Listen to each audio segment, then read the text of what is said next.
বিভিন্ন নামে পরিচিত এই পাতা কিন্তু আমাদের অনেকেরই ভীষণ প্রিয়।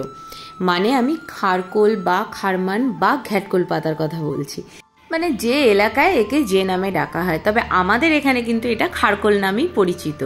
আর এই পাতা বাটা খেতে যেমন অপূর্ব লাগে, রান্না করাও তেমনই ভীষণ সহজ। তবে হ্যাঁ, একটু গলা ধরার ভয় থাকে ঠিকই, কিন্তু সামান্য দু একটা ট্রিক্স ফলো করে যদি এই রান্নাটা করা হয় তাহলে সেই ভয়ের সম্ভাবনাও একেবারেই চলে যায়।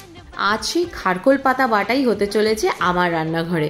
কর্তামশাই এখানে 2খানা আঁটি নিয়ে এসেছে খারকোল পাতার। তবে এত দেখতে লাগলেও রান্নার পরে কিন্তু একদম কমে অল্প হয়ে যায়। তবে এই যে বড় লম্বা ডাঁটিটা আছে, এটা কিন্তু কেটে ফেলছি ঠিকই, বাদ দেব না। এটা দিয়ে আরেকটা দারুণ রান্না হয়, যেটা আগেও তোমাদের সাথে আমি শেয়ার করেছি। আবার আগামীকাল যখন বানাবো তখন না হয় আরও একবার শেয়ার করব। দারুণ হয় খেতে সেটা। তবে আপাতত এগুলোকে সরিয়ে রাখি, এখন শুধু পাতাগুলোই লাগবে। তবে দেখো, পাতার সঙ্গেও কিন্তু সামান্য একটু একটু ডাঁটির অংশ রয়েই গেছে। এইবার এই পাতাগুলোকে সব একসাথে ধরে আমি প্রথমে একটু রাফলি কেটে নেব। এবার এগুলোকে 2-3 বার জল পাল্টে পাল্টে খুব ভালো করে ধুয়ে নেব। প্রথমে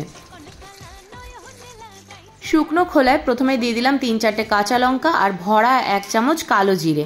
এটাকে ভালো করে একটু শুকনো খোলায় প্রথমে টেলে নিচ্ছি। একটু ভাজা ভাজা করে নিয়ে দিয়ে দিলাম তাতে ধুয়ে রাখা খারকোল পাতাগুলো। হাই ফ্লেমে মিনিট 5 ধরে কিন্তু আমি পাতাগুলোকে একদম শুকনো শুকনো করে ভেজে নেব। এবার দেখো, পাতাগুলো কমে তো অর্ধেকেরও কম হয়ে যাবে। তবে আমার একটা ভুল হয়েছে, এক্ষেত্রে আরও একটা জিনিস দেওয়ার ছিল, যেটা আমি ভুল করে গেছি। তবে আগে পাতাগুলোকে শুকিয়ে নিই, তারপরে সেটা দেবো। ততক্ষণে চলো একটা পেস্ট বানাবো। এখানে 1 চামচ পরিমাণ সাদা সর্ষে, তার সঙ্গে 3টে কাঁচা লঙ্কা আর সামান্য জল দিয়ে একটা স্মুথ পেস্ট বানিয়ে নিচ্ছি।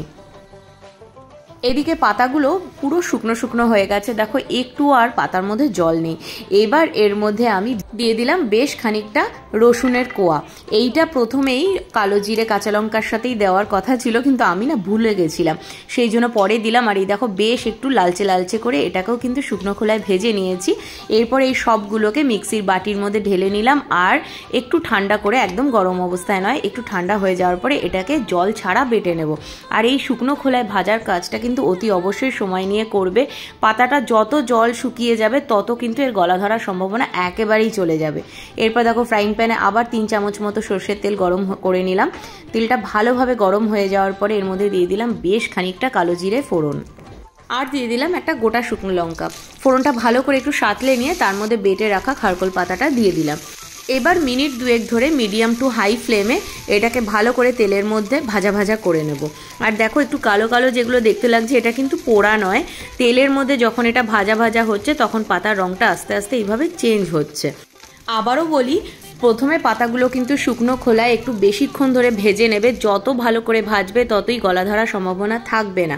এবার এর মধ্যে 1/2 চামচ হলুদ, স্বাদ মতো লবণ আর 1 চামচ চিনি দিয়ে আবার ভালো করে ভেজে নিচ্ছি।